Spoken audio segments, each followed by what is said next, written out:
बिस्मिल्लाहिर्रहमानिर्रहीम। स्टूडेंट, आज का जो हमारा लेक्चर है चैप्टर नंबर 13 का लेक्चर नंबर 16, जिसमें हम पढ़ेंगे कि हमारे पास हाइपर ज्योमेट्रिक डिस्ट्रीब्यूशंस क्या होती है।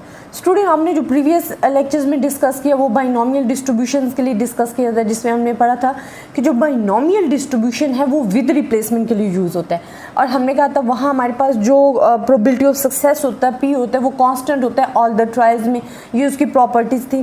फिर हमने क्या पढ़ा था कि ये रिपीट होता है फिक्स नंबर ऑफ टाइम तक, और इसमें हमारे पास जो ट्रायल्स होते हैं वो इंडिपेंडेंट होते हैं। अब अक्सर ऐसी सिचुएशंस आ जाती हैं कि हाइपर डिस्ट्रीब्यूशन हमने कहाँ पे यूज़ करना है, कि जब हमारे पास केस विद रिप्लेसमेंट का नहीं आ रहा होता बल्कि विदाउट रिप्लेसमेंट का आ जाता है, कि जब आपके पास विद रिप्लेसमेंट का केस जो है वो आपको ना गिवन हो और विदाउट रिप्लेसमेंट का केस आ रहा हो, तो वहाँ आपको पता चल जाता है कि आपने कौन सी डिस्ट्रीब्यूशन लगानी है, हाइपर ज्योमेट्रिक डिस्ट्रीब्यूशन लगानी है। अब स्टूडेंट, हाइपर ज्योमेट्रिक डिस्ट्रीब्यूशन हम लगाते क्यों हैं? क्योंकि हमारे पास हाइपर ज्योमेट्रिक डिस्ट्रीब्यूशन में करेक्शन फैक्टर आ जाता है। आपने सैम्पलिंग के चैप्टर में पढ़ा था कि with and without replacement difference क्या होता है, कि हम विदाउट रिप्लेसमेंट में हमारी पॉपुलेशन अफेक्ट होती है, चेंज होती है, वो सेम नहीं रहती है, जिसकी वजह से हमारे पास करेक्शन फैक्टर की हमें ज़रूरत पड़ जाती है कि अगर हमारी पॉपुलेशन सेम नहीं रहती है तो हमें करेक्शन फैक्टर यूज़ करना पड़ता है इन द विदाउट रिप्लेसमेंट में। तो आपके पास अक्सर क्वेश्चन हाइपर ज्योमेट्रिक डिस्ट्रीब्यूशन के जो क्वेश्चन आ रहे होते हैं उसमें आपको ये मेंशन नहीं किया जाता कि आपने हाइपर ज्योमेट्रिक डिस्ट्रीब्यूशन लगानी है, बल्कि आपको कहा जाता है कि आपने रैंडम वेरिएबल सॉल्व करनी है विदाउट रिप्लेसमेंट। तो जब विदाउट का वर्ड आ जाएगा तो you can use the distribution of the hyper geometric distribution. अब हम पढ़ते हैं बेसिकली कि हमारे पास हाइपर ज्योमेट्रिक डिस्ट्रीब्यूशंस क्या है। बाइनोमियल का इंट्रोडक्शन हमने डिस्कस किया था कि हमारे पास क्या होता है, इसी तरह बाइनोमियल प्रोबेबिलिटी डिस्ट्रीब्यूशंस क्या होता है। अब हमने डिस्कस करना है कि हाइपर ज्योमेट्रिक डिस्ट्रीब्यूशंस क्या है। हम कहते हैं कि जो जिस तरह की मैंने आपको बताया कि इस पर डिफरेंट हमारे पास होल्ड्स करते थे एक्सपेरिमेंट। अब क्योंकि यहाँ विदाउट रिप्लेसमेंट केस आ गया, अगर हम कहते हैं हमारे पास हमने 10 बॉल्स ड्रॉ की हैं टोटल 23 में से, लेकिन सेकंड टर्म में हमारे पास 9 बॉल्स रह जाएंगी, 22 टोटल बॉल्स रह जाएंगी। अच्छा स्टूडेंट, ये 22 अक्सर स्टूडेंट कहते हैं मैम क्यों रह जाते हैं।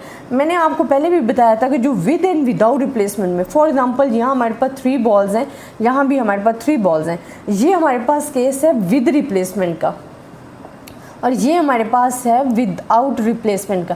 अब स्टूडेंट यहाँ पे क्या होता है, हमने एक बॉल को ड्रॉ किया, एनालाइज किया, रिप्रेजेंट किया, कंक्लूजन ड्रॉ किया and then again put into the bag. जब आप अगेन पुट कर देते हो इट्स मीन आपकी पॉपुलेशन सेम रही है, आपकी पॉपुलेशन पे कोई इफेक्ट नहीं पड़ा। आपकी अगर पॉपुलेशन n=3 था तो वो n=3 रही है, लेकिन विदाउट रिप्लेसमेंट में आपके पास पॉपुलेशन टोटल 3, आपने एक बॉल को ड्रॉ किया, एनालाइज किया and do not put again into the bag, और आपने बैग में पुट नहीं किया तो आपकी पॉपुलेशन चेंज होगी। अब वो हमारे पास क्या हो गया n-1, इट्स मीन आपके पास 3 - 1 = 2 हो गया, तो आपकी पॉपुलेशन जो है वो चेंज हो जाती है। तो हाइपर ज्योमेट्रिक डिस्ट्रीब्यूशन में आपके पास मेजॉरिटी जो क्वेश्चन आते हैं वो विदाउट रिप्लेसमेंट में क्या आते हैं, आपको क्वेश्चन में मेंशन नहीं होता, लेकिन क्वेश्चन में ये कह दिया जाता है कि जो आपने वेरिएबल सेलेक्ट करने हैं वो विदाउट रिप्लेसमेंट से हैं, तो आपको पता चल जाता है कि ये जो क्वेश्चन है हमारा हाइपर ज्योमेट्रिक डिस्ट्रीब्यूशन में से।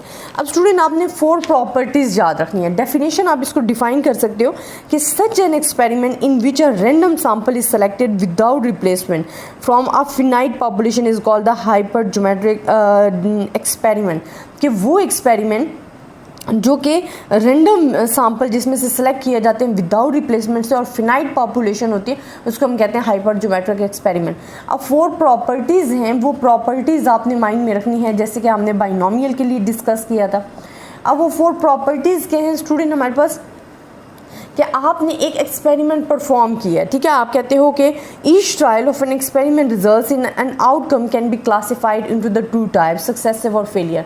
अब हम कहते हैं कि हमारे पास कोई भी एक्सपेरिमेंट क्या हुआ है, एक्सपेरिमेंट हमने परफॉर्म किया, उसकी जो आउटकम्स हैं वो क्लासिफाइड होगी हैं 2 टाइप्स में। वो आपके पास क्या हैं, या सक्सेस होंगी या फेलियर होंगे, और यही चीज़ आपने डिस्कस किया था इन द बाइनोमियल डिस्ट्रीब्यूशन में कि if experiment is perform the outcomes can be classified into the 2 ways, successive or failure.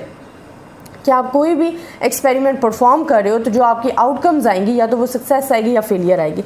इसी तरह सेकंड स्टूडेंट आपने डिस्कस किया था, ये तो हमने प्रॉपर्टीज़ एक एक्सपेरिमेंट। सेकंड हमने इसमें हम जो डिस्कस करते हैं इसकी जो प्रॉपर्टी है हाइपर ज्योमेट्रिक डिस्ट्रीब्यूशन की, कि सक्सेसिव ट्रायल्स आर डिपेंडेंट है। जो हमारे पास सक्सेसिव ट्रायल्स होते हैं, सक्सेसिव ट्रायल आर डिपेंडेंट। अच्छा, ये प्रॉपर्टी, ये जो सेकेंड एंड थर्ड प्रॉपर्टी है ना, ये डिफरेंट है बाइनोमियल से, अदरवाइज आपके पास सेम है। आपके पास फर्स्ट प्रॉपर्टी भी सेम है, लास्ट प्रॉपर्टी भी सेम है हाइपर ज्योमेट्रिक डिस्ट्रीब्यूशन और बाइनोमियल में। अब सेकेंड में बाइनोमियल में हमें क्या कहते थे कि जो सक्सेसिव ट्रायल्स है ना वो आर इंडिपेंडेंट है, वो इंडिपेंडेंट है, तभी तुम्हारे पास सक्सेसिव प्रोबेबिलिटीज कांस्टेंट रहती थी। तो यहाँ हमें कह रहे हैं कि जो सक्सेसिव ट्रायल्स हैं वो आर डिपेंडेंट है, एक दूसरे पे डिपेंडेंट है। इसी तरह थर्ड के लिए अगर आप कर रहे हो तो हमें क्या कह रहे हैं कि जो आपका प्रोबेबिलिटी ऑफ सक्सेस है, जो आपने प्रोबेबिलिटी ऑफ सक्सेस लेनी है वो आपके पास चेंज होगी ट्रायल टू ट्रायल। जो हमारे पास जो प्रोबेबिलिटी ऑफ सक्सेस है वो चेंज होती है फ्रॉम ट्रायल टू ट्रायल। ये दो जो हमारे पास प्रॉपर्टीज़ हैं ये डिफरेंट है बाइनोमियल। अब बाइनोमियल में क्या कहते थे, सक्सेसिव ट्रायल्स आर इंडिपेंडेंट है, यहाँ हम क्या कह रहे हैं, सक्सेसिव ट्रायल्स आर डिपेंडेंट है।